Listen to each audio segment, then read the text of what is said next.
Hello friends, आज हम लेकर आए हैं 26 फरवरी का न्यूज़पेपर और देख लेते हैं इस न्यूज़पेपर में आज हमारे लिए क्या है। ये 26 फरवरी 2025 का न्यूज़पेपर है।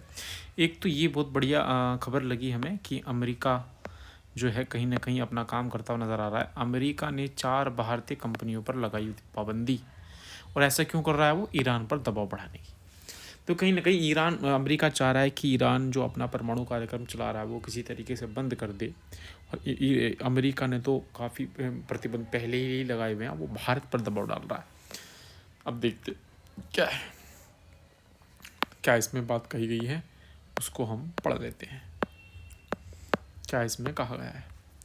अमेरिका ने ईरान के तेल उद्योग से कथित संबंधों के लिए 16 कंपनियों पर पाबंदी लगाई है, जिनमें 4 भारतीय कंपनियां भी शामिल हैं। भारतीय कंपनियों में से 3 पर ईरानी तेल और पेट्रोलियम उत्पादों के परिवहन में शामिल जहाज़ों का वाणिज्यिक व तकनीकी प्रबंधन करने और एक पर ईरानी तेल के परिवहन में शामिल होने का आरोप है।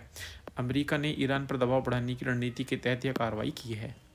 अमेरिका के वित्त विभाग की ओर से जारी एक बयान के अनुसार जिन भारतीय कंपनियों पर पाबंदी लगाई है उनमें Austinship management private limited, BSM marine LLP, Cosmos lines Inc और फ्लक्स मैरीटाइम एलएलपी शामिल है। बयान में कहा गया कि अमेरिकी विदेशी विभाग ने ईरान के पेट्रोलियम और पेट्रोकेमिकल्स उद्योग से संबंधों के लिए कुल 16 कंपनियों को चिन्हित करने पर प्रतिबंध लगाए हैं।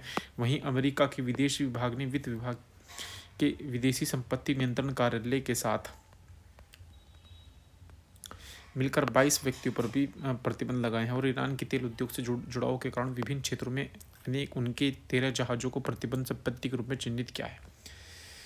कुल मिलाकर भारतीय कंपनियों में से 3 पर ईरानी तेल और पेट्रोलियम उत्पादों के परिवहन में शामिल जहाज़ों का वाणिज्यिक तकनीकी प्रबंधन करने और एक पर ईरानी तेल के परिवहन में शामिल होने का आरोप है। अमेरिका विदेश विभाग ने ईरान के पेट्रोलियम और पेट्रोकेमिकल उद्योग से संबंधों के लिए 16 कंपनियों को चिन्हित करने पर प्रतिबंध लगाए हैं। कुल मिलाकर अमेरिका चाहता है कि भारत अपने संबंध ईरान से ख़त्म करे, लेकिन भारत ऐसा नहीं करेगा क्योंकि भारत एक संप्रभु देश है। वो अपने फैसले खुद लेता है, किसी के दबाव में आकर वो फैसले नहीं लेता है। चलिए देखते हैं आर्टिकल हमारा क्या आया है।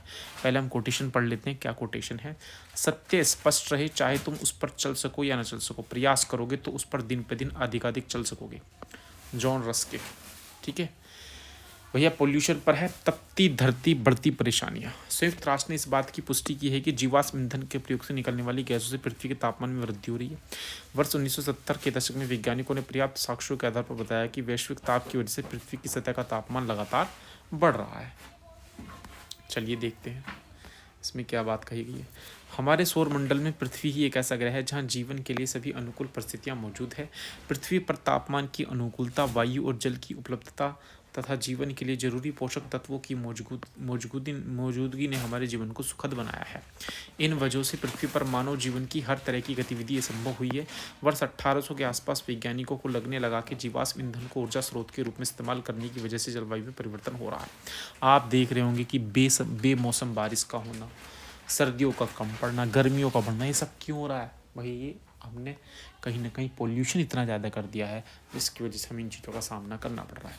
17वीं सदी के शुरू में यूरोप में वाष्प इंजन के आविष्कार के बाद औद्योगिकरण की गति तेजी हुई।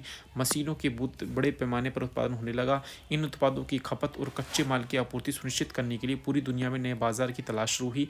कारखानों में ऊर्जा की जरूरतों को पूरा करने के लिए बड़े पैमाने पर जीवाश्म ईंधन और खनिज पदार्थों का प्रयोग किया जाने लगा। पर्यावरण नुकसान की कीमत पर प्राकृतिक का बेरहमी से शोषण उस वक्त से शुरू हुआ जब से इंडस्ट्रियलाइजेशन हुआ है, जब से औद्योगिकरण हुआ है। संयुक्त राष्ट्र ने भी इस बात की पुष्टि की है कि जीवाश्म ईंधन के प्रयोग से निकलने वाली गैसों से पृथ्वी के तापमान में वृद्धि हो रही है। वर्ष 1970 के दशक में वैज्ञानिकों ने पर्याप्त साक्ष्यों के आधार पर बताया कि वैश्विक ताप की वजह से पृथ्वी की सतह का तापमान लगातार बढ़ रहा है। वैज्ञानिक दृष्टि से वैश्विक ताप का अर्थ है कि ग्रीन हाउस गैसों के बढ़ते स्तर के कारण पृथ्वी की सतह के तापमान में वृद्धि, जबकि जलवायु परिवर्तन का अर्थ पृथ्वी की जलवायु में होने वाले दीर्घकालिक परिवर्तन से है। ठीक है, यानी कि इतना पोल्यूशन हो चुका है, इतना पोल्यूशन हो गया है जिसका कोई हिसाब नहीं है। दिन पे दिन पोल्यूशन बढ़ता ही जा रहा है।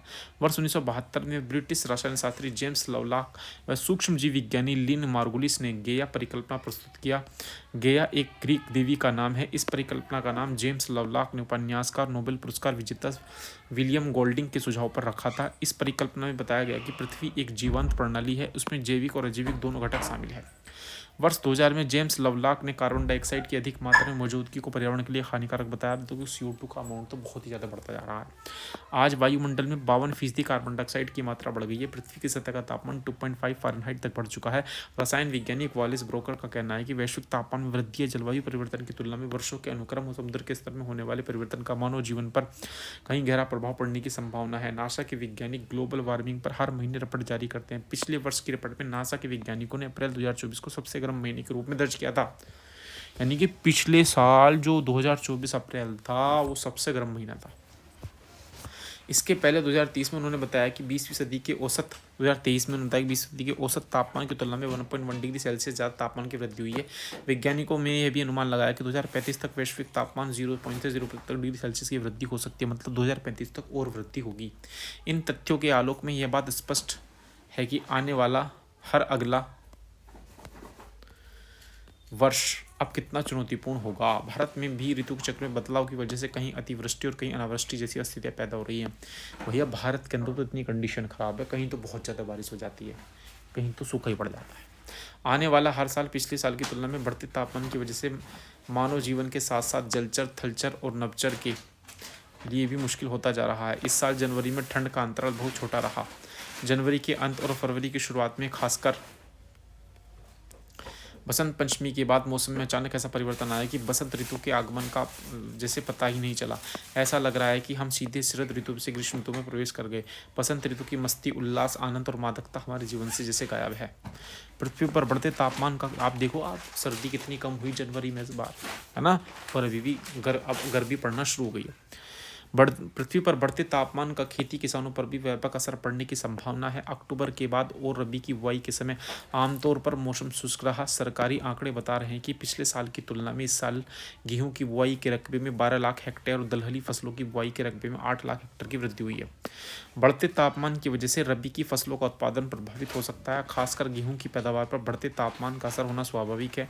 जाहिर है कि भारत की खाद्यान्न सुरक्षा भी इससे अवश्य प्रभावित होगी। रूस यूक्रेन युद्ध की वजह से दुनिया की खाद्यान्न आपूर्ति श्रृंखला पहले से डावाडोल है, मगर अमेरिकी राष्ट्रपति डोनाल्ड ट्रंप ने अपने पहले शासकीय आदेश में पेरिस समझौते की शर्तें मानने से इनकार कर दिया। डोनाल्ड ट्रंप आपको पता है जैसे ही आए पेरिस समझौते से बाहर हो गए। पेरिस समझौता हर देश के लिए एक निश्चित समय सीमा के तहत वैज्ञानिक जिम्मेदारी तय करता है। राष्ट्रपति ट्रंप खुद को ऐसी वैज्ञानिक हदबंदी से परे मानते हैं। इससे वैश्विक स्तर पर जलवायु संकट का सामना करने के लिए हरित जलवायु कोष में वित्तीय संसाधन जुटाने के अभियान को धक्का लगेगा। यहाँ यह ध्यान रखना जरूरी है कि चीन के बाद कार्बन उत्सर्जन के मामले में अमेरिका दूसरे स्थान पर है। पर्यावरण की सेहत लगातार खराब हो रही है। ऐसे ज्वलंत मुद्दों पर अमेरिका की बेफिक्री समझ से परे है। हिंदी कवि जयशंकर प्रसाद की ये पंक्तियाँ दुनिया की तबाही से बेखबर ऐसे देश के नेतृत्व और व्यवहार को बयान करती हैं। अब जयशंकर प्रसाद जी ने देखो क्या कहा, वो देख लेते हैं। अपने में सब कुछ भरकर किसी कैसे व्यक्ति विकास करेगा, यह एकांत स्वार्थ भीषण है, अपना नाश करेगा, है ना। तो आप इस देखो ये वाला चीज़ भी आप यूज़ कर सकते हैं आंसर राइटिंग में जयशंकर प्रसाद की। अपने में सब कुछ भरकर कैसे व्यक्ति विकास करेगा, यह एकांत स्वार्थ भीषण है, अपना नाश करेगा। 60 के दशक के अर्थशास्त्री E.F. शूमाकर का कहना है कि औद्योगिक उत्पादन करते समय उन साधनों को उपयोग करना चाहिए जिनका नवीकरण और दोबारा उत्पादन किया जा सके।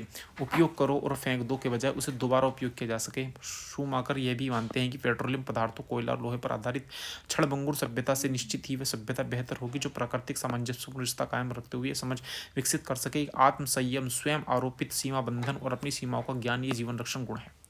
कहीं ना कहीं हमें पेट्रोलियम पदार्थों को त्यागना होगा और जो नवीकरणीय ऊर्जा स्रोत हैं जैसे सन की एनर्जी हुई, है ना, इनको यूज़ करना होगा।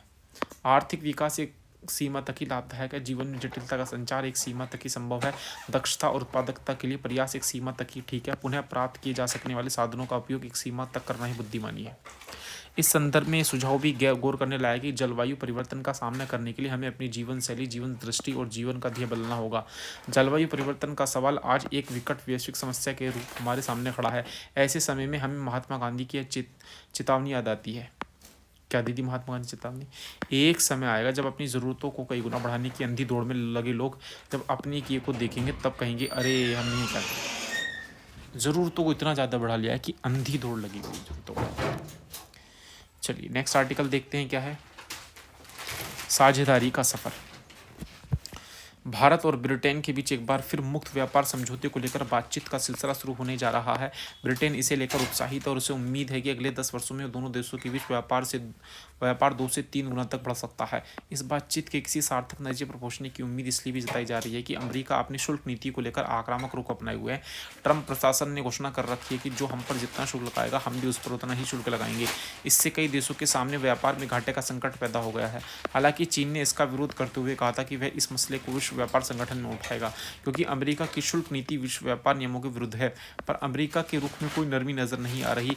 ऐसे में कई देश वैकल्पिक बाजार की तलाश में हैं। भारत को भी विकल्पों की तलाश है। ऐसे में उन्हीं देशों के साथ व्यापार बढ़ाने का प्रयास सफल हो सकता है जिसके साथ पहले से ही व्यापारिक संबंध मजबूत है। तो देखो, भारत भी क्या चाहेगा कि वही टैरिफ अगर बढ़ने से अच्छा है तो वो इसका विकल्प खोजना चाहेगा कि भाई हम सामान अमेरिका से अच्छा तो कहीं और बेच लें अगर हम पे टैक्स लगेगा तो ब्रिटेन के साथ भारत के व्यापारिक संबंध बहुत पुराने और मजबूत हैं। फिलहाल दोनों देशों के बीच करीब 20 अरब डॉलर का व्यापार होता है। दोनों देश इसे कम से कम 2 गुना तक बढ़ाना चाहते हैं। इस संबंध में मुक्त व्यापार समझौते को लेकर पिछले 4 वर्षों से बातचीत चल रही है। अब तक 10 दौर की बात हो चुकी है। आम चुनाव के चलते यह सिलसिला रुक गया था। ब्रिटिश व्यापार सचिव की भारत यात्रा के बाद उसके फिर से शुरू होने पर सहमति बनी है। मुक्त व्यापार समझौते से स्वाभाविक रूप से दोनों के बीच व्यापार बढ़ेगा। उसके बाद दोनों देश एक दूसरे के उत्पाद पर नाम मात्र का शुल्क लगाएंगे। फिर भारत और ब्रिटेन इस वक्त अपने निर्माण क्षेत्र में सुस्ती से पार पाने के उपाय तलाश रहे हैं। वह व्यापार में बढ़ोतरी से ही संभव हो सकता है। भारत का निर्यात लक्ष्यों से काफी नीचे चल रहा है, जबकि आयात बढ़ रहा है। भारत का आयात तो लगातार बढ़ा लेकिन निर्यात नहीं हो पा रहा, सामान बाहर नहीं बेच पा रहा। इस तरह चीन आदि कई देशों के साथ व्यापार घाटा काफ़ी बढ़ गया है। लिहाजा भारत की भी कोशिश है कि ब्रिटेन के साथ व्यापार को गति मिले ताकि इस संकट से पार पाने में मदद मिले। अगर ब्रिटेन के साथ भारत का मुक्त व्यापार समझौता होता है तो भारत में चमड़ा, कपड़ा, जेवर, सूचना तकनीक, दवा और कृषि आदि उत्पाद का ब्रिटेन में निर्यात को बढ़ावा मिलेगा। ब्रिटेन अपने उन्नत विनिर्माण, स्वच्छ ऊर्जा और व्यापार सेवाएं भारत में बेचना चाहता है। जाहिर है जिन चीज़ों पर अधिक शुल्क लगाने की वजह से अमेरिका में भारत के लिए बाजार सिकुड़ने की संख्या जताई जा रही है, उनकी ब्रिटेन में पहुंच आसान हो जाएगी। भाई जहाँ टैक्स अमेरिका में लगेगा तो भारत ब्रिटेन के तो बेचेगा और क्या होगा। अगर फिलहाल अड़चन भारतीय नागरिकों की ब्रिटेन में आवाजाही, कारोबार आदि के लिए वीज़ा शर्तों को आसान बनाने को लेकर आ रही है ना। अभी अड़चन है वीज़ा को लेकर। ब्रिटेन में सत्ता परिवर्तन के बाद बाहरी लोगों के लिए नियम और शर्तें कठोर कर दी गई हैं। इससे ब्रिटेन में रह रहे भारतीय मूल के नागरिकों के सामने कई मुश्किलें खड़ी हो गई हैं। वहाँ जाने वाले विद्यार्थी आदि के लिए जगह कम पड़ गई है। ऐसे में मुक्त व्यापार समझौते को लेकर बातचीत की कामयाबी फिलहाल ब्रिटेन के रुख पर निर्भर करती है। अनियमितता की पढ़ते, ये पॉलिटिकल है, इसको हम नहीं पढ़ेंगे। फिर एक है मौन का कवच, दुनिया मेरे आगे, ये बात है। देखते हैं क्या इसमें बोला है। इसमें बोला है आंतरिक और बाह्य विक्षोभों से अपने अंतर्मन को बचाने का एकमात्र साधन मौन है। चुप रहना सीखो, खामोश रहना सीखो, लोगों से ज़्यादा मत बोलो, खामोश रहो। इसके माध्यम से हम अपने हृदय में प्रवाहित होने वाली भावनाओं के उस महासागर को नियंत्रित कर सकते हैं जिसके अनियंत्रित होने की दशा में हमारा संपूर्ण संतुलन ही प्रभावित हो सकता है। तो मौन इतनी बढ़िया चीज़ है। चलो पढ़ते हैं, बहुत बढ़िया आर्टिकल है। जीवन सम विषम परिस्थितियों की एक सतत वाहिनी सरिता है। परिस्थिति अपने साथ अनुकूलता और प्रतिकूलता के संगम को सदा समाहित किए रहती है। अक्सर जीवन में से क्षण आते हैं जब हमें परिस्थितियों के कठोर आघात का सामना करना पड़ता है। इन आघातों से स्वयं को सुरक्षित रखने के लिए हमारे पास एक प्रकृति प्रदत्त उत्कृष्टतम सुरक्षा कवच विद्यमान रहता है। इस अमूल्य और अभेद्य कवच का नाम है मौन, खामोशी, चुप रहना, खामोश रहना, अपने में खोए रहना। मौन हमारे और बाह्य प्रतिकूल दशाओं के मध्य एक ढाल बनकर जमा रहता है। लेकिन मौन आखिरकार है क्या? मौन का अर्थ समझने के लिए हमें इसकी गुणता पर दृष्टिपात करने का प्रयास करना होगा। मौन का सीधा सा अर्थ है शब्दों, गतिविधियों, क्रियाओं और विचारों का संतुलन। मौन का मतलब ये नहीं कि चुप बैठे हुए हैं। मौन का मतलब है जो आप काम कर रहे हैं, जो आप क्रियाएं कर रहे हैं, जो आपके विचार चल रहे हैं, इनमें बैलेंस बनाना। जब हम इन सभी को मापने पर खुद को शून्य की स्थिति में स्थिर कर पाने में सक्षम और समर्थ हो जाते हैं, तभी यह कहा जा सकता है कि हम मौन को साथ लिया है। चुप रहने या न बोलने को ही मौन की संज्ञा दे देना एक नितांत सती बात होगी। तो मैं बोलूँ सिर्फ चुप रहना ही मौन नहीं है ना। हम कल्पना करें कि कोई विकट परिस्थिति हमसे टकरा रही हो और ऐसी दशा में अगर हम प्रतिक्रिया के पैमाने पर खुद को शून्य की स्थिति पर दृढ़तापूर्वक जमाए रखने में सफल हो जाते हैं तो निसंदेह हम मौन के सच्चे साधक हैं। कोई परिस्थिति आ गई तो विचलित नहीं होना, घबराना नहीं और आप बिल्कुल मौन रहते हुए उसको हैंडल करना, यही मौन है। लेकिन अगर परिस्थितियों का सही यही झोंका हमें प्रतिक्रियाओं के लिए विवश कर देता है, तब फिर उसका सीधा सा अर्थ है कि हम अभी मौन से अपरिचित हैं। लेकिन जैसे कोई परिस्थिति आई और हम घबरा गए, वैसे तो चुप चुप घूमते हैं, लेकिन कोई परिस्थिति आ गई, गुस्से में लाल हो गए, प्रतिक्रिया करने लगी, तो फिर मौन का कोई मतलब नहीं रह जाता। परिस्थितियों का तो कहना ही क्या उनके अनेक प्रकार और भेद है की गणना करना मुश्किल होगा। ये बाह्य वातावरण से भी उत्पन्न होती है और हमारे अंतर्मन के भीतर भी इनके सर्जन की घटना संपन्न होती है। परिस्थिति अगर बोल भैया परिस्थिति की तो डिफाइन ही नहीं कर सकते, पता नहीं किसी इंसान के सामने क्या कंडीशन क्रिएट हो जाए, क्या परिस्थिति क्रिएट हो जाए और वो उससे कैसे रिएक्ट करेगा। इस बात से लेशमात्र भी फर्क नहीं पड़ता कि परिस्थिति आंतरिक है या बाह्य, हमारे अनुकूल है या प्रतिकूल। सीधा सा मापदंड ये है कि अगर परिस्थिति के जन्म लेने और हमारे साथ संगठन करने पर हमारी ओर से प्रतिक्रिया व्यक्त हुई तो फिर हम मौन से पूर्णतः अनभिज्ञ, और अगर नहीं हुई तो कहीं ना कहीं हमारे द्वारा मौन की ओर से उन्मुख होने का प्रयास किया गया है। ठीक है। मौन किसी भी प्रकार की परिस्थिति से सुरक्षा के लिए एक सर्वोच्च कवच की भूमिका अदा करता है। मौन के माध्यम से हम अपने अंतस में व्याप्त कोलाहल को नियंत्रित करके उसे आत्मिक शांति में रूपांतरित कर सकते हैं। आंतरिक और बाह्य विक्षोभों से अपने अंतर्मन को बचाने का एकमात्र साधन मौन है। इसके माध्यम से अपने हृदय में प्रभावित होने वाली भावनाओं कि उस महासागर को नियंत्रित कर सकते हैं जिसके नियंत्रित होने की दिशा में हमारा संपूर्ण संतुलन प्रभावित हो सकता है। अंतर्मन की स्थिरता को प्राप्त करने के लिए यह परम आवश्यक है कि परिस्थितियों का आवेग उस पर आक्रमण न करने पाए, मगर यह भी एक कटु सत्य है कि आक्रांता को आक्रमण करने से रोकना एक दुस्साहस कार्य है। ऐसी दशा में एक बेहतर विकल्प के रूप में स्वयं को एक सुरक्षा कवच अवश्य पहनाया जा सकता है।